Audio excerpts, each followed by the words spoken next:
अगर आप भी अपने हस्बैंड के पर्स या पॉकेट से पैसे निकालते हैं और उसको उन्हीं के लिए संभाल के रख देते हैं कि वक्त पड़ने पर काम आएंगे, तो ज़रा सोचना इस बारे में कि पैसे निकालना शुभ है या अशुभ। आपको पैसे निकालने चाहिए, आप उन्हीं को दे देते हैं वापस, लेकिन क्या आपको पैसे निकालने चाहिए, नोट निकालने चाहिए? पर्स या जेब में से नोट निकालना शुभ होता है या अशुभ? और ये कोई परेशानी का कारण तो नहीं बन सकता?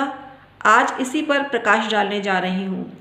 Hi everyone, my name is doctor Uma Shri. मैं अपने YouTube channel doctor Uma Shri में आपका वेलकम करती हूँ। आई होप मेरे सब्सक्राइबर और व्यूवर्स खुशहाल ज़िंदगी बसर कर रहे होंगे। मेरी ब्लेसिंग्स उनके साथ हमेशा होती है। आइए कंटिन्यू करते हैं अपनी बात को। मित्रों, पर्स में से पैसे निकालना, वो भी हस्बैंड की जेब से, या हस्बैंड की जेब से पैसे निकालना या पर्स में से पैसे निकालना उनके अनुपस्थिति में बिल्कुल गलत होता है। ये चोरी की संज्ञा इसको दी जाती है, क्योंकि चोरी तो चोरी है। आप किसी के सामने पैसे निकालते हैं वो चोरी नहीं होती है, लेकिन अगर आप किसी की एब्सेंस में उसके जेब से या पॉकेट से पैसे निकालते हैं, ये चोरी की संज्ञा में आता है। भले ही आपकी मानसिकता शुद्ध हो, आपकी भावना शुद्ध हो, लेकिन ये अशुद्ध काम की गिनती में आती है। तो पहली बात तो ये समझ लीजिए कि पैसे ना पर्स में से निकालें, हस्बैंड को बताए बिना, ना उनकी जेब से निकालें। ये आपको परेशानी का कारण बन सकता है और आपकी ज़िंदगी में मानसिक तनाव बढ़ सकता है। अगर आप पैसे निकाल के खुश होते हैं ये कि मैंने अच्छा काम किया है और बाद में उनको ही दे देते हैं, लेकिन हस्बैंड आपसे पूछे कि मेरे जेब से पैसे निकाले थे क्या, मेरे पर्स में से तुमने पैसे निकाले थे क्या, तो ये गलत बात है। पर हस्बैंड को पता चल जाए कि उनकी जेब से कोई पैसे गायब हो गया है, तो इससे आपका शुक्र भयंकर रूप से खराब होता है और आपके दाम्पत्य जीवन की मधुरता समाप्त हो जाती है। आपका बृहस्पति भी दूषित हो जाता है। तो ये जो वाइफ ये काम करती हैं वो सुधर जाएं। आप चीनी के डिब्बे में पैसे डालते हैं, रखते हैं नोट, ये भी अशुभ होता है, क्योंकि चीनी के डिब्बे में अगर पैसे या नोट रखते हैं और उसको काम में ले लेते हैं तो शनि भी आपका खराब होता है। लेकिन शुक्र के लिए अगर आप पैसे चीनी के डिब्बे में रखते हैं तो उसको काम में नहीं लेना है। हमने अनेक वीडियो में आपको ये जानकारी दी है।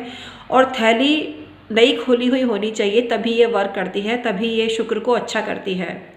तब हस्बैंड की जेब से पैसे ना निकालें, लेकिन आप जो पैसे आपके पास अपनी सेविंग के हैं वो आप रख देते हैं चीनी के डिब्बे में, तभी आपको लाभ देते हैं और आपका शुक्र उन्नत कर देते हैं।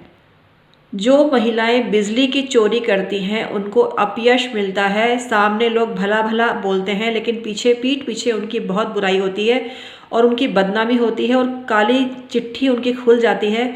उनकी काली करतूतों का चिट्ठा खुल जाता है, यानी बदनामी उनके गले पड़ती है, मुसीबत उनके गले पड़ती है। सामने लोग तारीफ करते हैं लेकिन पीठ पीछे उनकी निंदा होती है। ये खराब सूर्य का लक्षण है। तो उनको इससे बचना चाहिए और बिजली की चोरी नहीं करनी चाहिए। ये गवर्नमेंट की भी साथ गलत बात है। तो आपको बिजली की चोरी तो कभी करनी ही नहीं चाहिए। बिजली की चोरी आपका नाम खराब कर सकती है, आपकी छवि समाज में धूमिल कर सकती है। जो स्त्री दूध में पानी मिला के बेचती है उसका चंद्रमा उसको मनोरोगी बना सकता है, उसके ज़िंदगी में विक्षिप्तता आ सकती है, उसकी सोच खराब हो सकती है।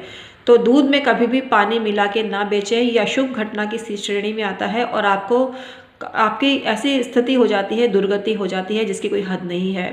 हाँ, आप अपने चंद्रमा को अच्छा करने के लिए अगर आप थैली वाला दूध लेते हैं या परचेजिंग करके दूध लेते हैं, गाढ़ा दूध आपका प्योर आपको प्राप्त होता है, फिर उसमें झकोल के पानी मिलाते हैं तो उससे आपका चंद्रमा अच्छा होता है। थैली को भी झकोल के पानी डालें तो उससे आपका चंद्रमा अच्छा होता है। अगर आप पति की जेब या पॉकेट्स जो पर्स है उसमें से कुछ अमाउंट निकालते हैं तो उनको बता दीजिए, इससे आपका शुक्र और बृहस्पति दोनों ही उन्नत होता है। पति की एब्सेंस में ये निकालते हैं आप, यानी जेब से पैसे निकालते हैं या पर्स से पैसे निकालते हैं, फिर उनको नहीं बताते हैं, फिर उन्हीं को दे देते हैं बाद में इकट्ठा करके, तो गलत बात है। ये चोरी की श्रेणी में आता है और चोरी का आपको कोई शुभ फल नहीं मिलता है। और एकादशी का व्रत करने से ही आपको इससे मुक्ति मिलती है। एकादशी का व्रत बहुत शुभ माना गया है, लेकिन हम आपको यही सलाह देंगे, ये आपको कारनामे बंद करने चाहिए, क्योंकि अनेक पत्नियां ये काम करती हैं। पति की एब्सेंस में उनके पर्स और जेब से पैसे निकाल कर उन्हीं को दे देते हैं, बाद में कलेक्ट करके इकट्ठा करके, और खुश होती हैं वो, लेकिन आपकी ये खुशी आपके दुख का कारण भी बन सकती हैं। तो आपको इससे बचना चाहिए और ऐसा काम आपको नहीं करना चाहिए। हम हैं एस्ट्रोलॉजर और वास्तु कंसल्टेंट डॉक्टर उमा श्री। 25 साल से आपकी सेवा ज्योतिष, तंत्र मंत्र, वास्तु, पाम रीडिंग के माध्यम से कर रहे हैं। आप हमसे परामर्श लेने के लिए हमारे चैनल डॉक्टर उमा श्री के डिस्क्रिप्शन में जाएं और ईमेल आईडी के थ्रू संपर्क करें। ऐसी वीडियो आप शेयर करके पुण्य लाभ कमा सकते हैं। और आपको हमारी जानकारी पसंद आए तो कमेंट सेक्शन में ओम नमः शिवाय और जय माता दी अवश्य प्रेषित करें। Thank you so much.